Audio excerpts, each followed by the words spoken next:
खुलुमबाय आं सिबिरानि ब्रह्म गोजोन फुंबिलिनि बयनिसिमबो गाहाम हामलायनायखौ जासिहरनाय थाबाय नोंथांमोननि थाखाय आं माखासे खौरां लानानै फैबावबाय अन्नानै भिडिअखौ जोबजासिम नायलांदो मोनसे दुखुगोनां जाथाय जनायाव डक्टर आरो फार्मासिनि गोरोन्थिनि थाखाय सासे उन्दै बर' गथ'साया रुंसारि जानो गोनां जादों जनाय महकुमानि सिङाव थानाय सान्तिपुर दाङाइगाव गामिनि बिपुल बसुमतारिया गावनि 2 दान 9 साननि उन्दै गथ'साखौ खोमानानै लानो गोनां जादों फोरमायथिनाय बादिब्ला एसे गगा मोननाय लोमजानाय जानायनि थाखाय बिथांमोनहा अरुणाचल प्रदेशनि रुक्सिन सिभिल देहा फाहामसालियाव गथ'साखौ फाहामथायनि थाखाय लानानै फैनाय जादोंमोन जेराव डक्टर निनिकादु बिथाङा मेडिकेल आनजादनि थाखाय उन्दै गथ'साखौ थिसनदोंमोन आरो डक्टरनि बोसोन बायदियैनो जनाय रुक्सिनाव थानाय दले ड्राग हाउस एन्ड दले पलिक्लिनिक मुंनि मोनसे गावारि फार्मासियाव थिसननाय जादोंमोन जेराव डक्टर आरो फार्मासिनि बिबानगिरिफोरनि गोरोन्थिनि थाखायनो उन्दै गथ'साया जिउ खोमानो गोनां जादों होननानै फोरमायथिदों न'खरनिफ्रा फोरमायथिनाय बायदिब्ला फार्मासियाव लाबोनाय लोगो लोगोनो उन्दै गथ'सानो मोनसे फिसा इन्जेक्सन होनाय जादोंमोन आरो बे इन्जेक्सनखौ उन्दै गथ'सानि देहायाव होनायनि 2-3 मिनिट उनावनो उन्दै गथ'साया जोबथा हां लादों होननानै फोरमायथिदों बेनिखायनो डक्टर आरो फार्मासिनि गोरोन्थि फाहामथाय होनायनि थाखायनो 2 दान 9 साननि उन्दै गथ'साया जोबथा हां लानो गोनां जादोंखौ लानानै दुखु फोरमायथिदों न'खरनिफ्रा जाथायखौ लानानै डक्टर आरो फार्मासिनि हेंथायैबो केस रेजिस्टार खालामनाय जाबाय होननानै फोरमायथिदों ओजोंहाय उन्दै गथ'सानि थैनाय देहाखौ पस्टमर्टेम खालामनो थाखाय धेमाजियाव दैथायहरनाय जादोंखौबो फोरमायथिदों गोजोननि नोगोर क'क्राझाराव फिन मानसि बुथारनाय जाथाय गोबौ हाथियारजों न'खरनि 2 सुबुंनि सायाव गाग्लोबनाय जाथाय बे गिख्रंथाव जाथाया क'क्राझार सोहोरनि बिधानपल्ली 3 नं वार्डआव जानो मोन्दों एग्रिकालचार बिफाननि आजिरा मोननाय इन्जिनियार 70 बोसोर बैसोनि तपन चक्रवर्ती आरो बिथांनि बिसि गाहाय फोरोंगिरिनिफ्राय आजिरा मोननाय 65 बोसोर बैसोनि मधुमिता बेनार्जीनि सायाव दुथाङा गाग्लोबदों फोरमायथिनाय बायदिब्ला बे जाथाया फुंबिलि 5 निफ्राय 6 रिंगासो समाव जानो मोन्दों सासे सुबुङा हरखाबै फैनानै तपन चक्रवर्ती आरो बिथांनि बिसि मधुमिता बेनार्जीनि सायाव गोफार हाथियारजों गाग्लोबनानै खारलांदों जाथाय जानाय लोगो लोगोनो तपन चक्रवर्ती बिथांनि होज्रि ख्रावनायाव खाथिनि सुबुङा नुजाथिफैदों बे समाव तपन चक्रवर्ती बिथाङा गासैबो थद दंजोबोमोन माबोरै जाथाय जानाय आरो सोर गाग्लोबनाय बेनि सोमोन्दैबो फोरमायथिदों गाग्लोबग्राया गावनिनो न'आव रं बा गाब फोननो फैनाय गाब फोनग्रा मिस्ट्रि होननानै फोरमायथिलांदों नाथाय बेनि 5-6 मिनिट उनावनो थद गैयै जालांदों होननानै फोरमायथिदों बेबायदि जानाय लोगो लोगोनो बिथांमोनखौ बङाइगावनि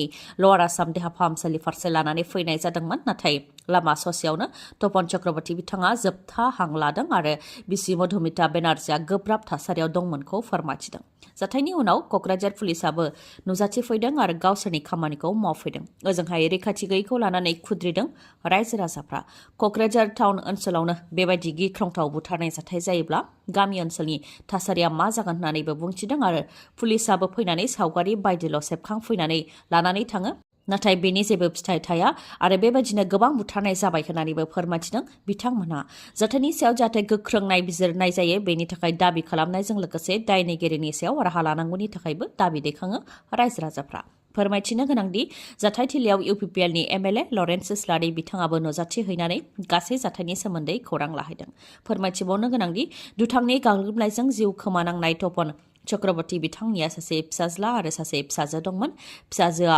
आमेरिकायाव थायो होननानै फोरमायथिदों आरो फिसाज्लाया बेंगालराव थायो होननानै फोरमायथिदों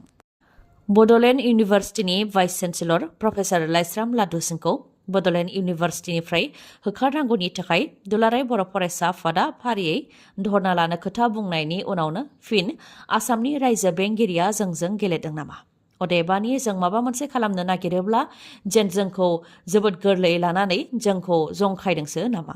लाइस्राम लादु सिंहखौ बड'लेण्ड इउनिभार्सिटिनिफ्राय होखारनो थाखाय दुलाराय बर' फरायसा आफादा फारियै धर्ना होनाय हाबाफारि लानो थाखाय थांखि फोसावनायनि उनावनो रायजो बेंगिरिया प्रफेसार लाइस्राम लादु सिंहखौ बिबाननिफ्राय बोख्लायनो नागारै आरोबाव जोबनो गैयै समनि थाखाय छुट्टियावसो दैथायहरबावबाय आसामनि गभर्नरनि सेक्रेटारियेटनिफ्राय बेनि बिथोनलाया ओंखारदों फिन 1 डिसेम्बरनिफ्राय जोबनो गैयै समनि थाखाय छुट्टियाव हरबाय प्रफेसार लाइस्राम लादु सिंहखौ बिथांनि छुट्टियाव थानाय समसिमाव बड'लेण्ड इउनिभार्सिटिनि रेक्टर आरो गागि प्रफेसार प्रदीप कुमार पात्राया बिबानखौ सामलायसिगोन। बिथाङा दा भाइस चेन्सेलरनि मावख'नि गासैबो सानफ्रोमबोनि हाबाफोरखौ नोजोर लाखिसिगोन। फोरमायथिनो गोनांदि Bodoland इउनिभार्सिटिनि vice chancellor professor Laishram लादु सिंहखौ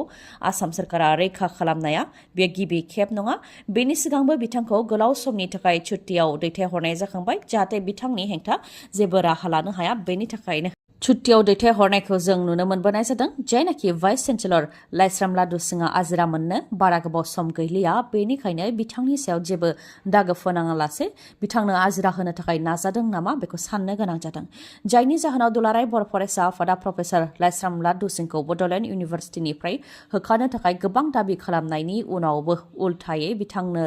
जोबनो गैयै समनि थाखाय छुट्टि होदों। प्रफेसर लाइस्राम लादु सिंहखौ होखारबाय होननानै फोसावनायखौ नुनो मोननाय जादों। नाथाय अर्डाराव लिरनाय बायदिब्ला लिभ होनानैसो मख'नाय दं आरो लिभनि ओंथिया लिभ लानाय अदेबानि छुट्टि लानाय बा छुट्टियाव दैथायहरनायखौसो फोरमायो। हाग्रा रैखाथि खालामनायनि सोमोन्दै खुगाजों बुंदोंब्लाबो सिंजों हाग्रा फोजोबस्रांनायनिसो खामानि मावनो नाजादों नामा सोरखारा? बे खेबाव हाग्रा दानस्रांनो नाजानायनि हेंथायै रायजो राजाफ्रासो ओंखारनो गोनां जादों। चिरां जिल्लानि खैला-मैला ओनसोलनि 1 नं लन्थिबारि आरो पर्बतजरा गामिनि रायजो राजाफ्रा हाग्रा दानस्रांनो नागिरनायनि हेंथायै खुद्रिदों। रायजो राजाफ्रा फोरमायथिनाय बायदिब्ला बिथांमोननि गामियाव माख्रा दैया हाबहां, जायखौ नोजोर होनानै माख्रा दै आरो गामिनि गेजेराव 200निफ्राय 250 बिघासो हाखौ रैखा खालामनानै गोलाव समनिफ्रायनो दोनबोदों आरो बिफां लाइफांफोरखौ रैखा खालामनानै दोनबोदों। मानोना बे हानि दंफां लाइफांखौ दानफायोब्लानो माख्रा दैया गामियाव हाबगोन आरो जुदि गामियाव माख्रा दैया हाबोब्लानो जेबो राहा गैया होननानै फोरमायथिदों आरो खाथिनि गामि सिसुबारि ओनसोलखौ माख्रा दैया सिलिंखार खालामनाय बायदि सिलिंखार जागोन होननानैबो फोरमायथिदों रायजो राजाफ्रा। बेनिखायनो गोलाव समनिफ्रायनो बे हाखौ आरो हाग्रा बंग्रा दंफां लाइफांखौ रायजो राजाफ्रा रैखा खालामनानै दोनबोदोंमोन होननानै फोरमायथिदों। नाथाय दा कअपारेटिभ प्रजेक्टनि मुङाव बे हायाव हाग्रा दानस्रांनानै फुख्रि जावनो नागिरदों होननानैबो फोरमायथिदों आरो बे खामानिखौ ओनसोलनिनो दैदेनगिरि दुलाल बसुमतारी बिथांमोनहा मावगासिनो दं, जेराव गेदेर मानसिफोरनिबो मदद दं होननानै फोरमायथिदों रायजो राजाफ्रा। लोगोसे प्रजेक्टनि थाखाय 250निफ्राय 300सो बिघा हा नांगोनखौबो बुंथिदों। नाथाय रायजो राजाफ्रा बेखौ हेंथा होबोदों। फारसेथिं सोरखारनि फारसेनिफ्राय माब्लाबा इउपिपिएलनि एमएलए जयन्त बसुमतारी, माब्लाबा हाग्रा बिफाननि इएम फेरेंगा बिथांमोनहाबो दावबायफैनानै नायगिदिंफैदों आरो 35 बिघा हायाव खामानिखौ मावनो थाखाय फेरेंगायाबो बुंथिदों। नाथाय रायजो राजाफ्रा बे हाखौबो एंगारनो हाया होननानै बुंथिदों। मानोना 35 बिघा हायाव खामानि मावनो होनाय माने लासैनो गासैबो हायाव मावजोबनाय होननानैबो बुंथिदों आरो बेयाव सिङाव बुजाबुजि दङ बा बुजिलायनाय दङ होननानैबो फोरमायथिदों बिथांमोनहा। फारसेथिं बे हायाव प्रजेक्ट मावनायखौ लानानै रायजो राजाफोरजों सावरायनो थाखायबो बुंथिनाय जादोंमोन। नाथाय बिथांमोनहा रायजो राजाफोरजों सावरायालासे हाग्रा एवस्रांनायनि खामानिखौ मावनो नागिरदों होननानैबो फोरमायथियो रायजो राजाफ्रा। आरो बेयाव रायजो राजाफ्रा हेंथा हैनो थाङोब्ला पुलिस लेंहरगोन, हाग्रा बिफाननिखौ लेंहरगोन होननानैबो एमब्रायै खामानिखौ मावनो नागिरो होननानैबो बुंथियो। बेनि अनगायैबो हानि लेखा जाखानाय माखासे बिथांमोनखौबो हानि लेखा मोननाय नङा बायदि होननानैबो हुमखि होयो होननानैबो फोरमायथिबावो रायजो राजाफ्रा। बेनिखायनो सोरखारा जाहाथे हाग्रा फोजोबस्रांनायखौ होबथायो, बेनि थाखाय सोरखारनिसिम खावलायो रायजो राजाफ्रा।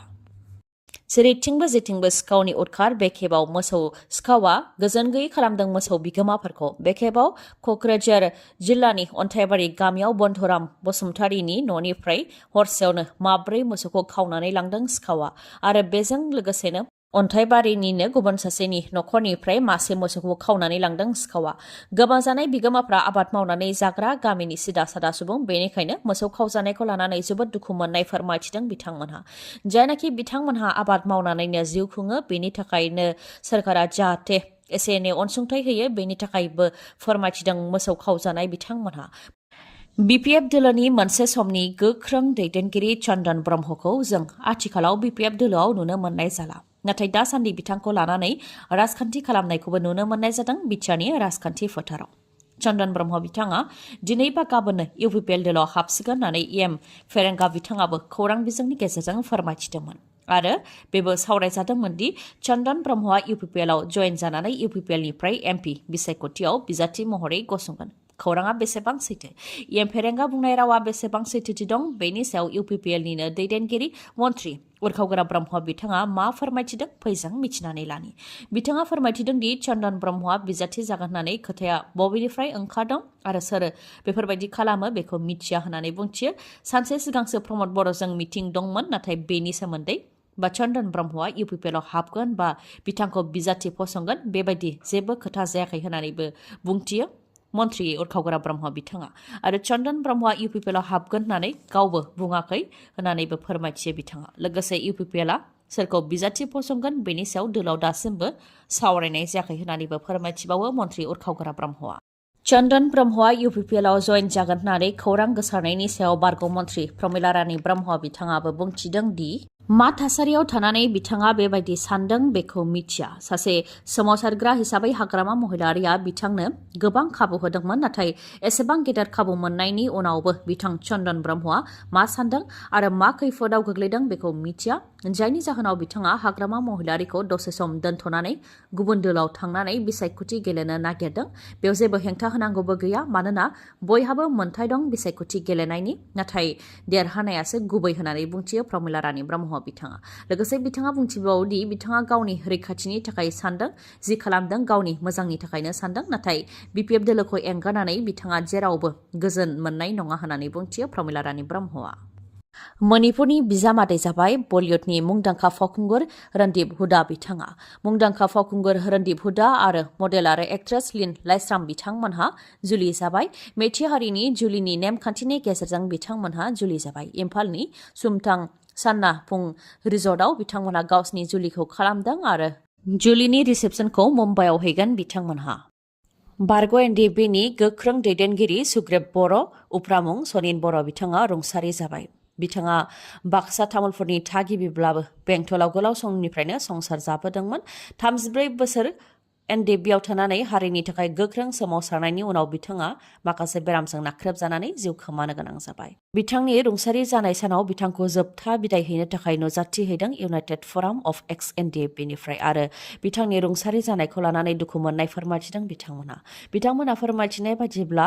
सुग्रेब बर' बिथाङा थांनाय 34 बोसोराव एनडिएफबिआव थानानै बर' हारिनि थाखाय गोख्रोङै खामानिखौ मावदोंमोन बिथाङा मेंनाय गैयालासे साहसजों बर' हारिनि थाखाय खामानिखौ मावबोदोंमोन बेखौ रायखांनो नांगोन होननानैबो फोरमायथिदों इउनाइटेड फराम अफ एक्स एनडिएफबिनिफ्राय बेनि अनगायैबो बिचार गोरोबथानि उनाव एनडिएफबिफोरनि जेंनाखौ सुस्रांनो थाखाय जेब्ला एनडिएफबिफोरा ज' जानानै इउनाइटेड फराम अफ एक्स एनडिएफबि दादोंमोन बेयावबो बिथांनो गेदेर बिबान बुंथिगिरिनि बिबान होनाय जादोंमोन होननानै फोरमायथिदों नाथाय बिथाङा हरखाबै डायबेटिस आरो गुबुन गुबुन बेरामजों नाख्रेबजानायनि थाखाय बे बुहुमखौ एंगारलांबाय आरो बिथाङा गावनि बिसिजों लोगोसे उन्दै उन्दै फिसाज्ला आरो फिसाजोखौबो बे बुहुमाव एंगारलांबाय होननानै फोरमायथिदों दा बिथांमोनहा आलाय सिलाय जासिगोन बेनिखायनो बिथांनि नखरखौ माबोरैहाय मदद खालामनो हायो बेनि थाखाय सानदों होननानैबो फोरमायथिदों इउनाइटेड फराम अफ एक्स एनडिएफबिनिफ्राय इएम हिमु राजबंसीखौ पुलिसा खाबाय होननानै खौरां मोननाय जादों कमतापुर अट'नमास काउन्सिलनि इएम हिमु राजबंसी बिथांखौ पुलिसा खादों होननानै मिथिनो मोननाय जादों महाराष्ट्र पुलिसनि आखायाव इएम हिमु राजबंसीआ खाजाबाय होननानै मिथिनो मोननाय जादों मिथिनो मोनबावनाय बायदिब्ला महाराष्ट्रनिफ्राय पुलिसा फैनानै गावनि न'निफ्रायनो हिमु राजबंसीखौ खादों होननानै मिथिनो मोननाय जादों नाथाय मा जाहोननि थाखाय बिथांखौ हमदों बेनि सोमोन्दै दासिमबो जेबो खौरां मोननाय जायाखै दिनैनि भिडिअआ एसेनोसै गाबोन आरो गोदान भिडिअजों लोगो मोनफिनबावगोन नोंथाङा दासिमबो आंनि चेनेलखौ साबस्क्राइब खालामाखैबा अन्नानै साबस्क्राइब खालामदो लोगोसे लाइक कमेन्ट आरो शेयार खालामनो दाबाव गोजोन्थों